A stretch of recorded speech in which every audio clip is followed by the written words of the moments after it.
Bismillahirrahmanirrahim. Assalamualaikum warahmatullahi wabarakatuh. Waalaikumsalam warahmatullahi wabarakatuh. Nahmaduhu wa nusalli wa nusallimu ala rasulihil karim. Allahumma la ilma lana illa ma 'allamtana innaka anta 'alamul ghuyub.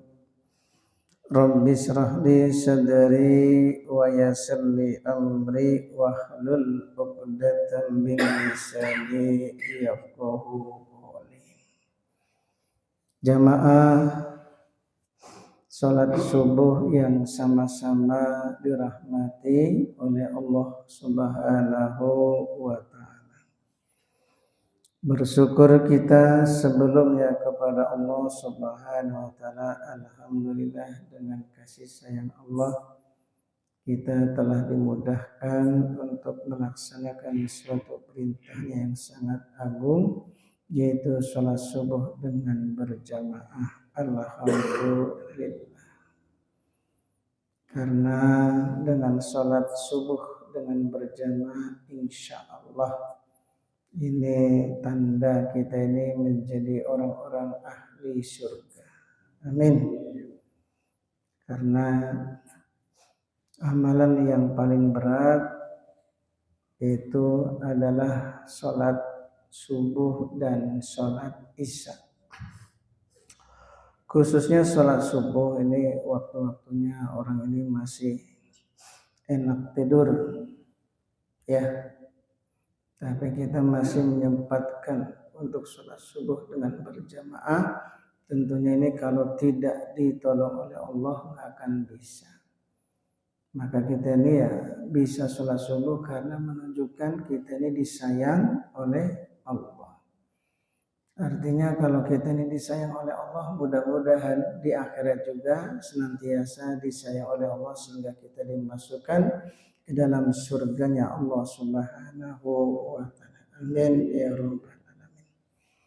Jamaah yang dirahmati oleh Allah Subhanahu wa ta'ala, kita dengarkan sama-sama nasihat orang-orang soleh. Mudah-mudahan sebab kita selalu mendengarkan nasihat, kita ada jazbah, semangat dalam mengamalkan agama. Al-Fatihah. A'udzubillahi minasyaitonir rajim. Bismillahirrahmanirrahim. Alhamdulillahirabbil alamin. Arrahmanirrahim. Iyyaka na'budu wa iyyaka nasta'in. Ihdinas siratal mustaqim. Siratal ladzina an'amta 'alaihim. Al-maqalatu saminatu wa salasuna, nasihat yang ke-38. An Ka'bil Ahbar, dari Sayyidina Ka'bil Ahbar, Ka'ab al-Ahbar. Beliau ini asli orang Yahudi. Jadi orang Yahudi ini kalau masuk Islam ini jarang. Kalau orang Nasrani masuk Islam itu banyak. Tapi Yahudi ini paling jarang masuk Islam. Ya perbandingannya bisa 1:1000. Saking jarangnya orang Yahudi ini masuk Islam. Karena orang Yahudi ini mereka sudah tahu tentang Islam, tapi bukan untuk mengamalkan Islam, justru untuk menghancurkan Islam. Bahkan sebagian mereka hafal Al-Quran, hafal tafsirnya, hafal ribuan hadis. Ya Qurannya hafal, tafsirnya hafal, hadisnya hafal, tapi tidak menjamin orang itu mampu untuk mengamalkan agama. Kalau tidak dikasih hidayah oleh Allah, justru menjadi penentang agama. Di antaranya siapa? Abdurrahman bin Mulzam.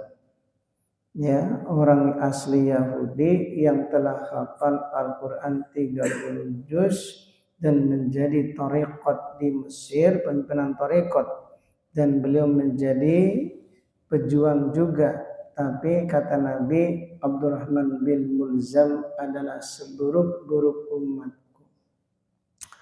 Karena dia orang yang pertama kali membuat perpecahan, yang perpecahan itu diikuti oleh umat setelahnya sampai hari kiamat. Jadi perpecahan yang ada di dunia itu, yaitu awalnya itu Abdurrahman bin Mulzam. Masalah politik, ya diadu domba itu yaitu Abdurrahman bin Mulzam yang telah membunuh Sayyidina Ali radhiyallahu anhu. Padahal ya Sayyidina Ali itu sudah tahu, karena sudah diberitahu oleh baginda Nabi Muhammad sallallahu alaihi wasallam bahwa engkau itu nanti akan meninggal dunia sebab dibunuh oleh si fulan bin fulan itu. Sudah tahu. Tapi apa daya kalau sudah takdir, walaupun orang yang berhadapan dengan Sayyidina Ali pasti kalah, karena Sayyidina Ali nggak pernah dikalahkan. Setiap lawan yang berhadapan dengan Sayyidina Ali pasti lawannya itu kalah. Tapi kalau sudah takdirnya sahid, ya pasti ya akhirnya Sayyidina Ali ya ketusuk pedang juga. Dari mana? Lewat belakang. Ketika Sayyidina Ali mau keluar sholat subuh, ditikam dari belakang oleh Abdurrahman bin Mulzam laknatullah alaihi. Akhirnya beliau syahid. Ya kalau berhadapan langsung ya pasti Abdurrahman bin Mulzam itu kalah. Dan Sayyidina Ali sudah firasat. Kenapa ini?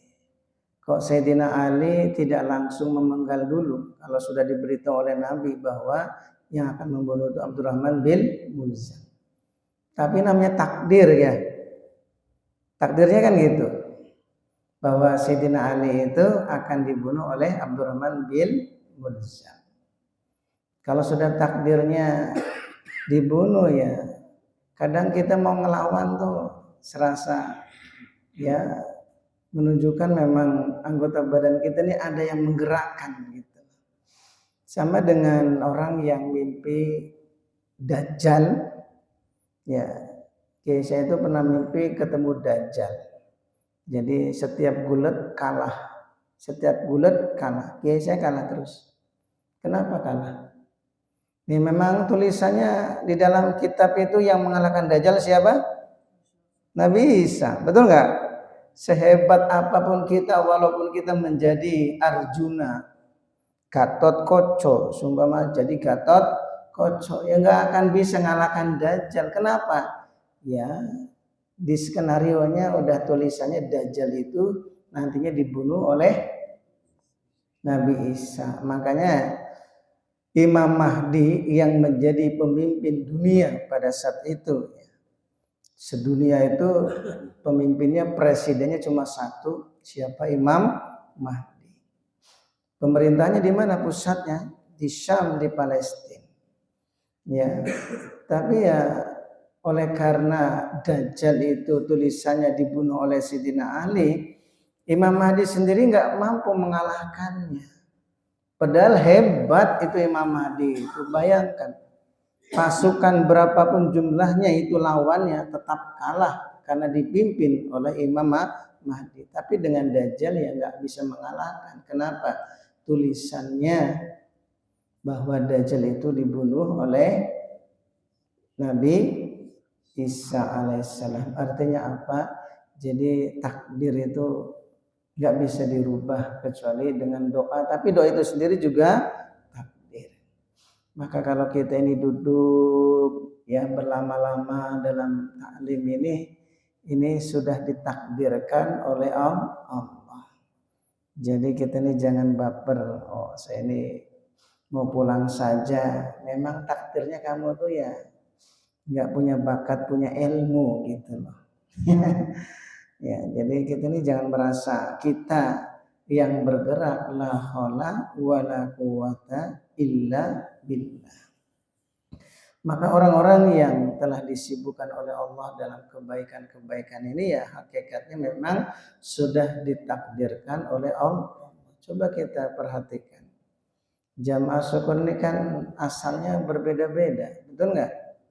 Ini asalnya jauh-jauh, Pak Lili dari Tasik, Banjar sama Banjar Tasik. Pak Nanang asalnya mana nggak tahu ya, Ciawi. Ya kan, Pak Iis Kuningan, Garut, ya. Haji Rusnadi Garut, si Abah Cibacang Tasik. Ini kan Mas Yamin, wah jauh lagi tuh. Jawa Timur, Madiun, Masya Allah. Ini Allah pertemukan di Asyukur. Kenapa kita bisa bertemu? Karena di alam ruhnya itu pernah bertemu. Masya Allah. Alam ruhnya itu pernah bertemu. Makanya di alam ruhnya itu suka bertemu. Nanti di dunia itu walaupun asalnya berbeda-beda, itu bisa bertemu kembali. Tapi alhamdulillah pertemuannya bukan untuk mabok bareng ya, tapi untuk ngaji bareng. Alhamdulillah. Mudah-mudahan ini anugerah yang kekal ini Allah kekalkan sampai akhir hayat kita. Ini kembali masalah Ka'ab ini, orang Yahudi yang telah masuk Islam fi zaman Sayyidina Umar bin Khattab radhiyallahu anhu, pada zaman Sayyidina Umar bin Khattab. Beliau itu menjadi malja'il ulama minal Yahudi, menjadi rujukannya ulama di kalangan orang Yahudi. Jadi kalau ada orang Yahudi itu ada permasalahan agama, nah itu tanyanya kepada Ka'ab al-Ahbar. Ibaratnya ada ulama dari Cilengkrang gitu. Maka orang-orang Cilengkrang itu ya rujukannya ya ulama yang ada di kampungnya, karena dianggap ini satu suku, sama-sama satu suku Sunda, ya, suku Sunda. Jadi ini rujukan, ini ulama terkenal orang Sunda asli. Nah, ini Ka'ab al-Ahbar ini orang asli Yahudi. Namanya orang Yahudi kan terkenal ngeyel. Kalau bukan orang Yahudi itu kadang nggak mau tanya. Itu orang Yahudi itu paling aneh itu. Nah, kalau sesama Yahudi, baru dia mau. Nah, termasuk Ka'ab al-Ahbar ini oleh karena orang asli Yahudi, maka orang-orang di kalangan Yahudi itu ya kalau bertanya kepada Syekh Ka'ab al-Ahbar. Nah, Syekh al-Ahbar ini belum mengatakan al-husulu lil mu'minina minasyaiton li salasun. Ada beberapa benteng lil mu'minina untuk orang beriman, bagi orang beriman. Minasyaiton dari godaan setan atau serangan setan. Salasun itu ada 3 perkara. Jadi ada beberapa benteng supaya kita ini tidak mudah digoda oleh setan. Itu ada 3 perkara. Minal khisal, yaitu 3 perkara. Allati tamna'ul mu'minina, yang mampu mencegah orang beriman, wa tahfaduhum, dan mampu mencegah orang beriman, minas syaiton, dari setan. Salasun itu ada 3 perkara. Wal hisnu, dan arti benteng itu sendiri, huwal makanu, adalah bangunan, al murtafi'u, yang tinggi. Jadi bangunan yang tinggi.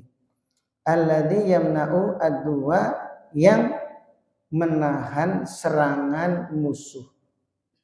Jadi benteng itu sendiri artinya adalah tembok atau bangunan yang tinggi untuk menahan dari serangan musuh.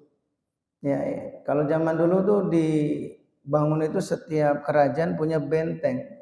Jadi nggak mudah musuh itu untuk menyerang, karena benteng itu biasanya ada dikasih pintu gerbang. Ya, ada pintu gerbangnya, itu bentengnya tinggi. Jadi kalau musuh itu nggak bisa masuk, dia kalau naik dari atas tuh mudah untuk memanah. Nah, ini pengertian benteng yang sebenarnya adalah bangunan yang tinggi yang mampu mencegah dari serangan musuh.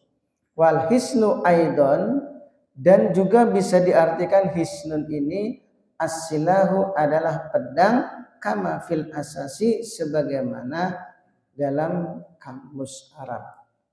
Ya, bisa diartikan pedang. Jadi benteng itu adalah bangunan yang tinggi untuk mencegah dari serangan musuh, atau juga bisa diartikan pedang. Artinya kalau setan itu mau nyerang nggak bisa, gitu loh. Setan mau nyerang lagi nggak bisa, menggoda nggak bisa, karena kita ini kan mudah tergoda, betul nggak? Kita nggak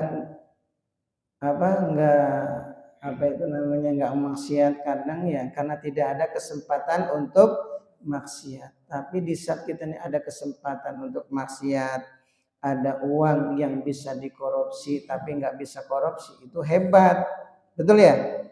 Kita nggak korupsi itu karena tidak ada jalan untuk yang bisa dikorupsi.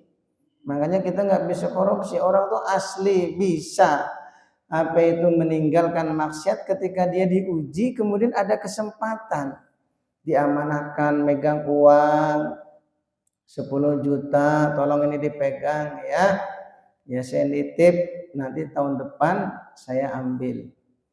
Kira-kira kalau kita yang dititipin uang 10 juta, tahun depan diambil masih utuh nggak? Ya paling tidak ya di tengah-tengah diambil dikit, gampang. Nah, untuk kudut 50.000 lah, baru 50.000. Nanti butuh lagi sekalian tanggung 50.000, ambil 50, 100. Lama-lama tanggung habis ya. Nah, makanya kadang kolektif sapi itu yang megang tuh harus betul-betul punya iman yang kuat. Kalau di Asyukur kan yang ikut kolektif ini kan mendadak, tidak nabung dari awal.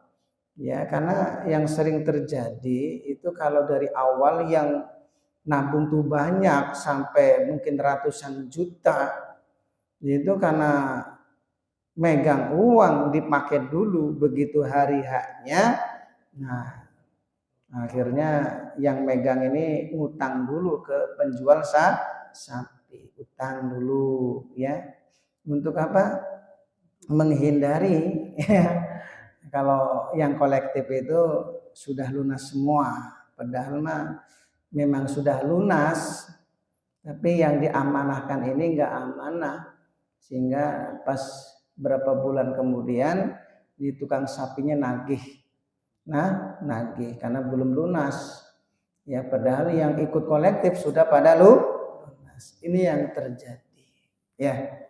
Nah, bukan hanya sapi saja, semua ya, uang itu hati-hati, hawanya panas, apalagi kalau jadi bendahara ya, itu tantangan. Ya kadang namanya manusia tuh ketika ada keperluan ya di saat mepet mau pinjem enggak ada orang minjemin, terpaksa lah nih orang titipan orang pakai dulu. Nah, namun orang yang mampu ya dia tidak mengambil kalau itu bukan haknya, nanti Allah kasih rezeki yang jumlahnya yang sama yang didapat dengan halal. Ini semua ujian. Jadi kalau kita ini mampu ya bisa menghindari, padahal itu kesempatan untuk kita bermaksiat, tapi kita tidak bermaksiat, nanti ya kita akan dikasih oleh Allah dengan cara yang halal. Sumpamanya seperti Nabi Yusuf alaihissalam ya, ketika digoda oleh Siti Zulaiha itu kan ya, Nabi Yusuf juga tertarik karena laki-laki normal, karena Siti Zulaiha juga wanita paling cantik di Mesir, itu paling cantik ya, tapi karena itu bukan istrinya dan haram untuk melakukannya, dan Nabi Yusuf alaihissalam mampu untuk meninggalkannya, akhirnya dapat rezekinya juga, yaitu Siti Zulaiha akhirnya jadi istri Nabi Yusuf alaihissalam, didapat dengan cara yang halal. Coba kalau istilahnya nggak sabar, sudah melakukan maksiat, dihukum lagi sama suaminya, yaitu siapa namanya, iftir, coba jadi hina. Ini pelajaran. Jadi kalau kita ini ada kesempatan untuk maksiat, kemudian kita nggak berani, nanti dikasih ya lebih apa itu, lebih baik, lebih baik. Makanya kita lihat itu kiai-kiai yang betul takwa, yang betul-betul takwa ya, bukan kiai asyukur. Kalau yang betul-betul takwa itu istri kiai itu rata-rata ya istrinya itu cantik-cantik semua, betul nggak? Betul. Mana ada kiai itu istrinya jelek?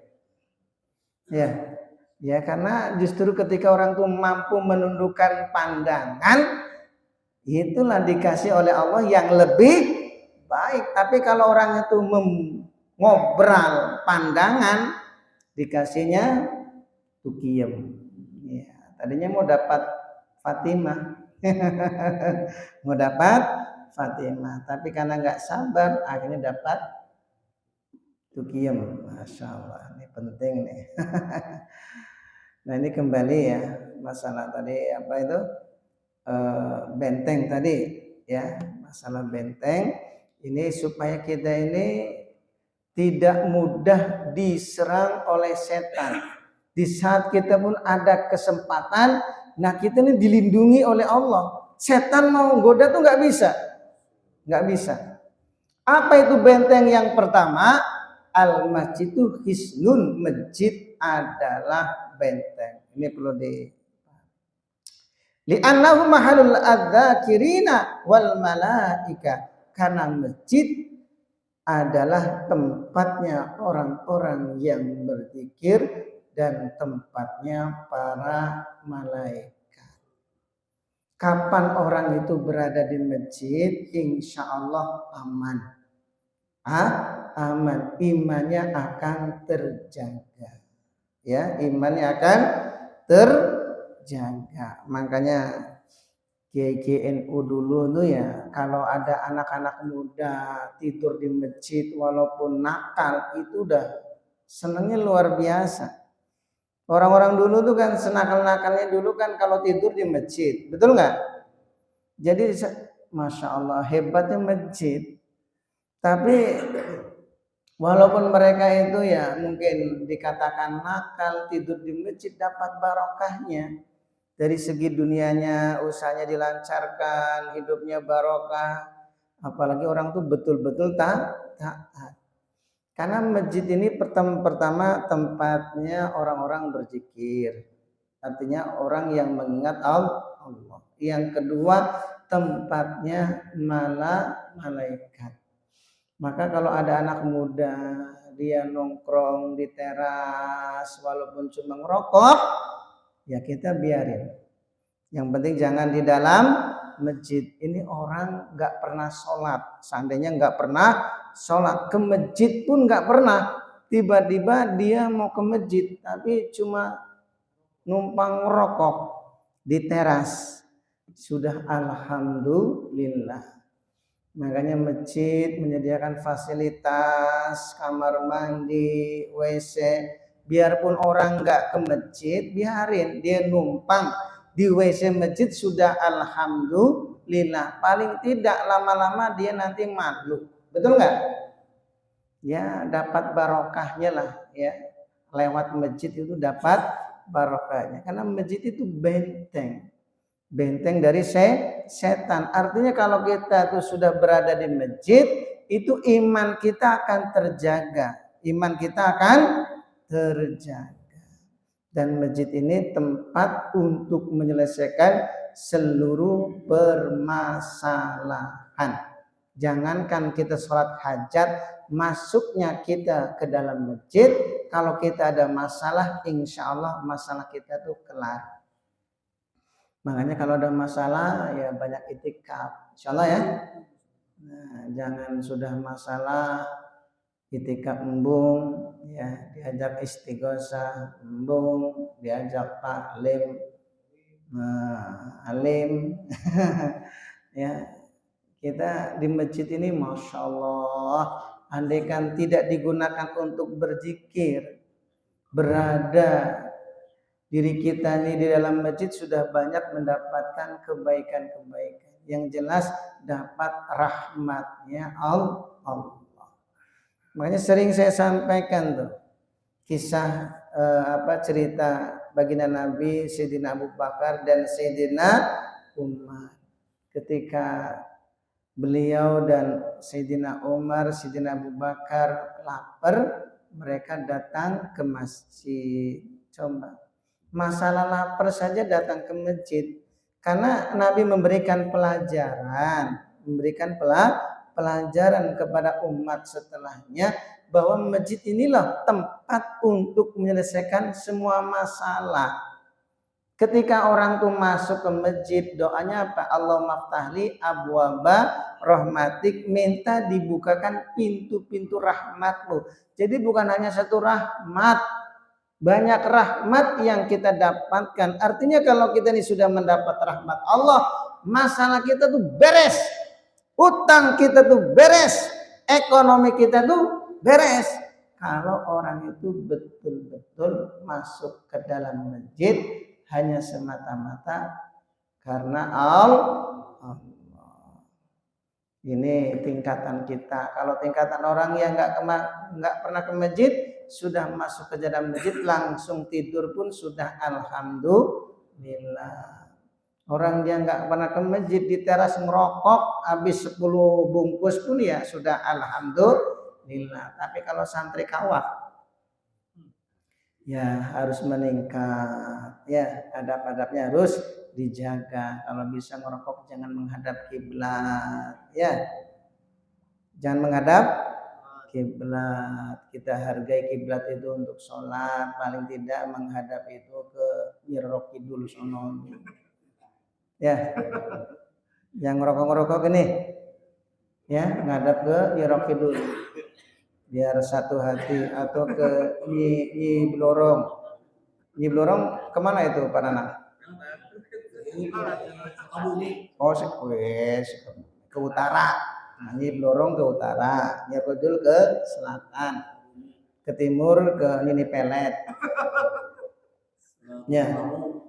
Yang penting jangan menghadap kiblat. Beda dengan orang yang baru masuk, ya baru ke masjid, ya dia ngerokok di teras ngadap kiblat, itu kita hargai. Sama dengan santri yang baru masuk pesantren, kalau ketemu kiai kan masih petantang petenteng, ya kiai maklumin, namanya santri baru. Kalau sudah lama tahu sendiri, kiai lewat aja langsung berhenti diem. Ya, jadi namanya jamaah itu ada peningkatan. Kalau kita ini orang lama, makin lama tuh ya adabnya semakin dijaga. Beda dengan yang baru-baru. Kalau orang nakal tidur di masjid udah ngiler. Alhamdulillah, sudah alhamdulillah tinggal kita bersihkan, ya. Kita bersihkan, ngalah. Kita yang ngalah. Ya walaupun ngiler dibersihkan, dicuci, nggak apa-apa. Ini orang nggak pernah ke masjid, kok mau ke masjid? Sudah alhamdulillah. Insyaallah ya. Jadi kalau ada orang nggak pernah ke masjid, kita ajak ke masjid dan mau masuk sudah alhamdulillah. Karena masjid itu sendiri adalah benteng. Insyaallah ya. Jadi artinya orang itu akan terjaga imannya selama orang itu berada di masjid. Wa dzikrullah hisnun, yang kedua adalah dzikrullah, berzikir kepada Allah. La siyama, apalagi kalimat la haula wala quwata illa billah. Ini diperbanyak. Ya, la haula wala quwata illa billah. Fa inna syaitan, karena sesungguhnya setan yang qabid, menjadi ciut. Nah, menjadi menciut, artinya don tuh ngaplek. Yakhtafi, dia bersembunyi. Wa yata'akhkharu, dan mundur. Idza sami'a, ketika mendengar dzikrullah ta'ala, orang yang sedang berzikir kepada Allah. Jadi orang ahli zikir ini ditakuti setan. Ya, orang yang ahli zikir ditakuti setan. Walaupun zikir kita tuh zikir untuk melunasi utang, sumpah, ya, atau zikir untuk supaya jadi orang kaya raya. Jadi kaya raya. Tapi zikirnya itu sendiri kalau kita ini sungguh-sungguh, ini setan ini nggak akan berani mendekat ketika mendengar zikirnya orang. Jadi menjadi don, yakhtafi, menjadi bersembunyi, watakharu, dan menjadi mundur. Nggak berani. Idza sami'a dzikrullah, ketika mendengar orang yang sedang berzikir kepada Allah. Dan yang terakhir, yang ketiga, yang menjadi benteng bagi orang beriman adalah waqiraatul Quran, adalah membaca Al-Quran. Hisnun itu adalah benteng, la siyama ayatul kursi, apalagi ayat kursi, kama huwa mujarabun, sebagaimana ayat kursi itu sudah menjadi mujarab, ya, sudah nyata hasilnya bahwa orang yang membaca ayat kursi ini akan dijaga oleh Allah dari setan.